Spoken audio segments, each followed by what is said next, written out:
좋은교회와 함께하는 말씀 나눔 2022년 4월 17일 부활주일 94번째 말씀을 나누겠습니다. 오늘은 요한복음 21장 1절부터 14절의 말씀으로 다른 세대, 다음 세대, 미래 세대, 쉬운 세 번째 그 새벽에 라는 제목으로 함께하겠습니다.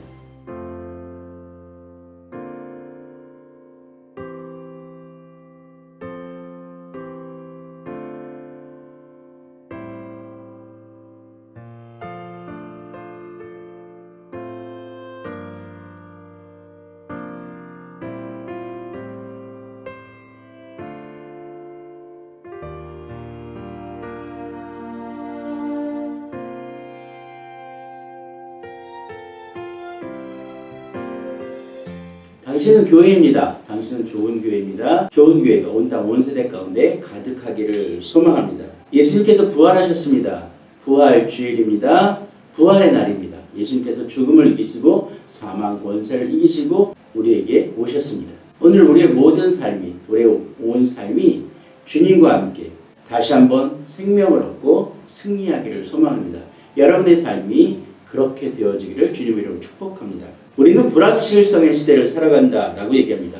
불확실성 시대를 살아가는 청춘들에게, 그리고 불확실성의 삶을 살아가는 이 땅의 모든 크리스천들에게 우리가 기대할 수 있는 것은 확실한 그 무엇인가를 잡아내는 것입니다. 아니, 그 확실한 것을 붙들고 나아가는 것입니다. 오늘 이 세대 가운데 오직 하나 유일한 진리, 또 진리이신 예수님을 붙잡고 살아가는 것, 이게 가장 확실한 우리의 삶의 방법이며 태도일 줄로 믿습니다. 예수님이 죽으신 이후에 그의 제자들은 예수님의 자리를 떠났습니다. 예수님과 함께했던 자리를 떠난 것이죠. 예수님의 기억을 그들의 마음속에 품고 그들의 삶의 자리로 돌아갔습니다. 아주 가볍게 돌아가 버렸습니다. 물론 그들이 돌아가는 모든 과정 가운데서 아픔도 있었고 슬픔도 있었고 좌절도 있었을 것입니다. 그러나 그들은 그 예전의 삶의 자리로 돌아갔습니다. 어쩌면 그 자리에서 그들은 더욱더 무기력했을 수 있습니다. 더 소망이 없어졌을 수 있습니다. 그들이 꿈꿨던 것들이 없어졌습니다. 그들이 소망했던 것들이 없어졌습니다. 그들이 바라고 원했던 것들이 없어졌습니다. 도대체 그들은 무엇을 바라고 원했던 것입니까? 그들은 무엇을 꿈꿨을까요?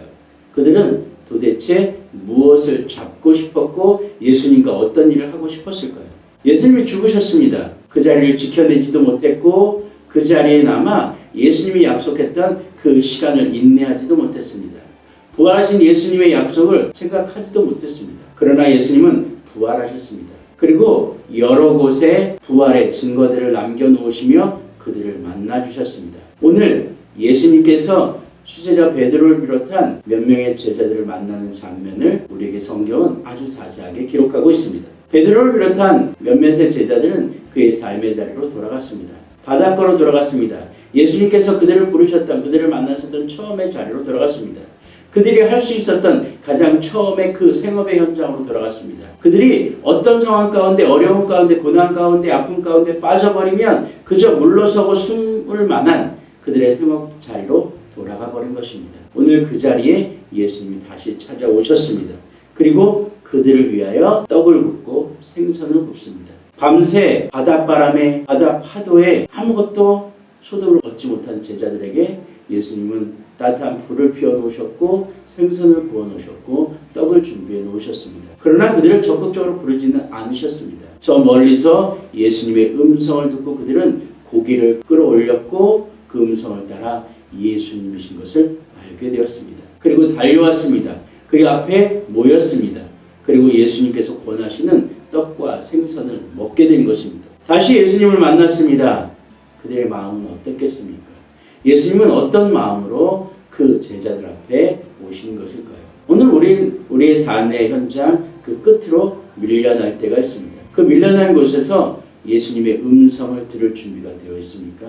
그곳에서 예수님께서 준비하신 또 다른 내일을 여러분이 기대할 수 있습니까? 새벽입니다. 어둠이 지난 그 첫 새벽에 오늘 예수님은 우리를 만나 주십니다. 어둠 가운데 우리가 방황하고 헤맨 그 모든 시간들을 인내해야 겨우 우리는 예수님을 만날 수 있습니다. 그러나 그 새벽을 한번 생각해 봅시다. 베드로는 그 새벽에 예수님을 3번이나 부인했습니다. 어리석은 처녀들, 5 처녀들은 그 새벽에 신랑 오시는 그 장면을 기다리지 못해 결국 슬피 울며 이를 걸며 문 밖에 쫓겨나게 되었습니다. 우리가 인내해야 된다라는 것은 이 불확실성의 시대를 살아가면서 우리가 두려워하고 떨며 물러나지 말아야 될 것은 오늘 우리가 붙잡고 있는, 아니 우리가 소망하고 있는, 우리가 꿈꾸고 있는, 우리가 기대하고 있는 그 예수님이 오늘 그 자리에 오실 것을 알고 있기 때문에 그렇습니다. 오래전 요한복음을 읽으면서